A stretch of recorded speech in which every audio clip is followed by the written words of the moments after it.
the leader or someone standing in for the leader is going to come and close out the floor with a number of unanimous consents. One of them will be unanimous consent to push consideration of the National Flood Insurance Program, to reauthorize it a week down the road. I will not object to that request for unanimous consent, but I do want to speak to the predicament of the National Flood Insurance Program. For coastal states, this is a very big deal, and this is a program that is now completely out of step with the conditions that coastal states see before them.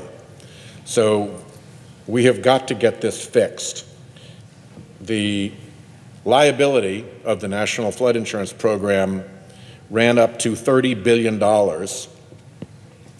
after Hurricane Harvey.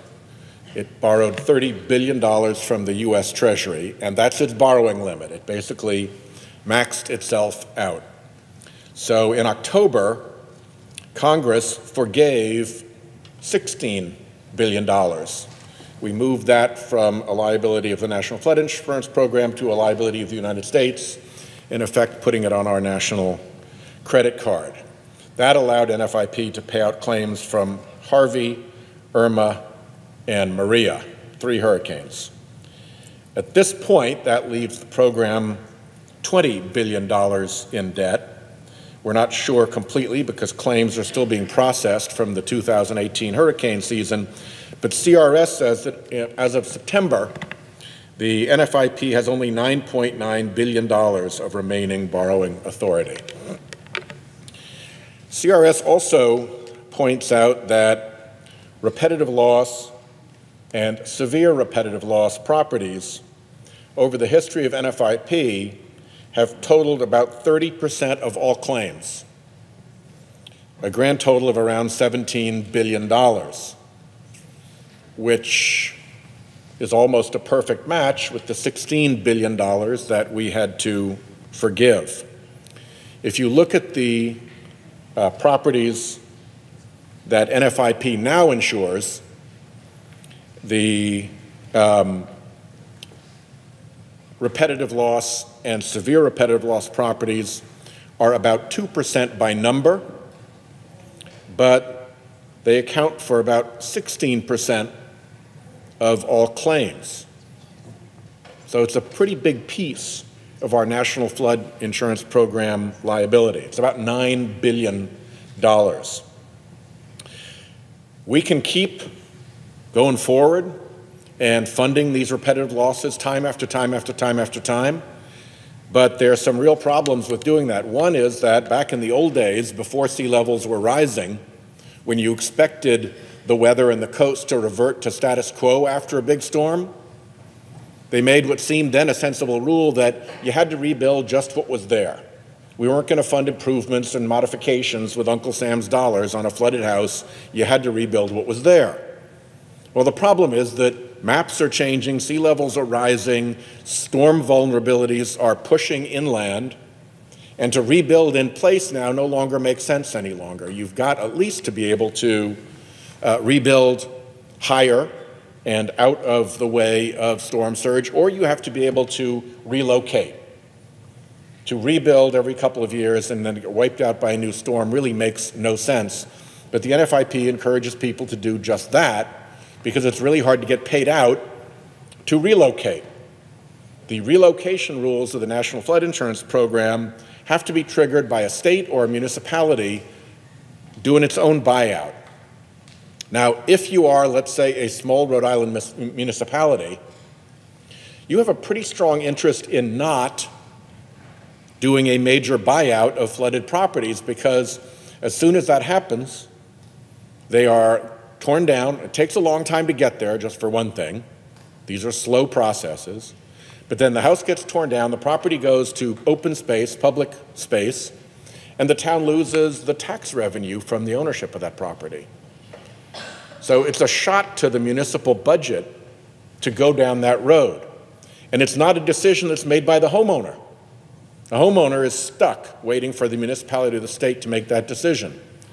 So the NFIP program, we have got to get it stood up again. We have got to get it reauthorized. We have got to allow flexibility consistent with rising seas so that homes can be lifted if necessary. And if it makes no sense to rebuild in that place because it's just going to be washed out again, we've got to help make sure this program allows homeowners the choice to simply take their final payout and go elsewhere, rather than, in order to stay in the program, have to rebuild and rebuild and rebuild in a house that the taxpayers continue to have to pay for.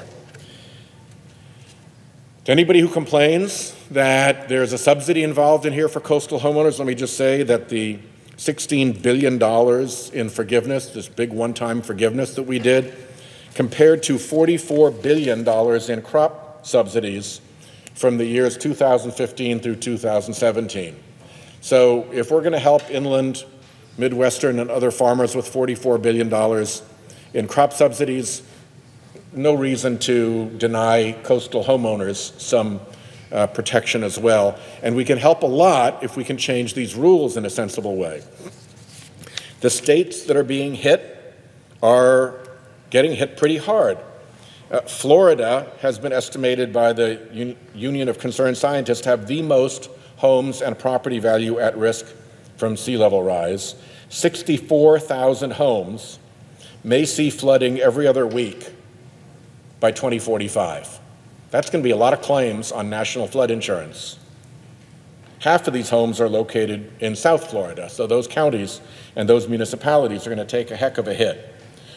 In Georgia, king tide flooding regularly floods St. Mary's, Brunswick, and lower portions of Savannah, according to an article in Atlanta Magazine.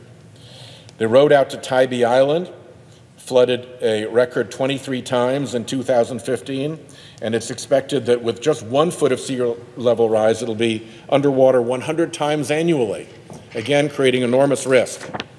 It is terrific to see the senator from Louisiana taking on the president's chair right now, because the fourth National Climate Assessment highlights Louisiana as facing some of the highest land loss rates in the world.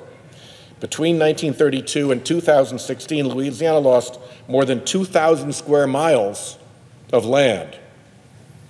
For my small state of Rhode Island, I'm not even going to talk about what 2,000 square miles means, but it's a big deal, and it's due in part to high rates of relative sea level rise. So getting the National Flood Insurance Program right, getting it reauthorized and adapting it so that people who are going to be swept off of their lands by sea level rise is really important. And I do want to commend Senator Kennedy for his persistence and leadership in trying to solve this problem.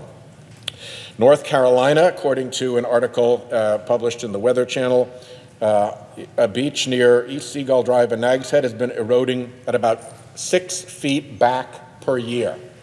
If you're eroding at 6 feet per year, you're going to wipe out a lot of homes. We have to get the flood insurance program adapted to that.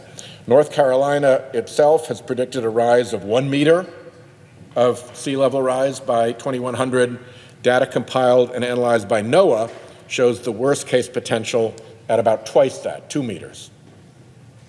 South Carolina, according to the fourth National Climate Assessment, Charleston, South Carolina has seen flood increasing, and by 2045, Charleston, South Carolina is projected to face nearly 180 tidal floods per year. That's going to be a lot of properties that are going to be making claims against this program. 180 tidal floods per year compares to 11 in 2014. So this is getting worse, and it's getting worse fast. In Texas, Rice University and Texas A&M compared flood damage from the storms that hit Houston between 1999 and 2009, and they found that FEMA's flood risk maps only captured about 25% of the actual damage. So if you're a municipality, in addition to the problems that you have trying to deal with protecting your tax base and of having people flee valuable coastal property as sea levels rises, you also have the problem that when you look to the federal government to figure out, okay, what's my risk here? What are the problem areas? The FEMA maps are wrong. The FEMA maps are misleading.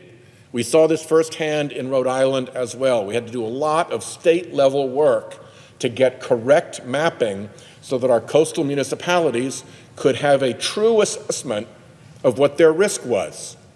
And those homeowners need to know those facts. Homeowners now relying on FEMA maps are being misled. And we have to fix that problem as we fix the NFIP problem.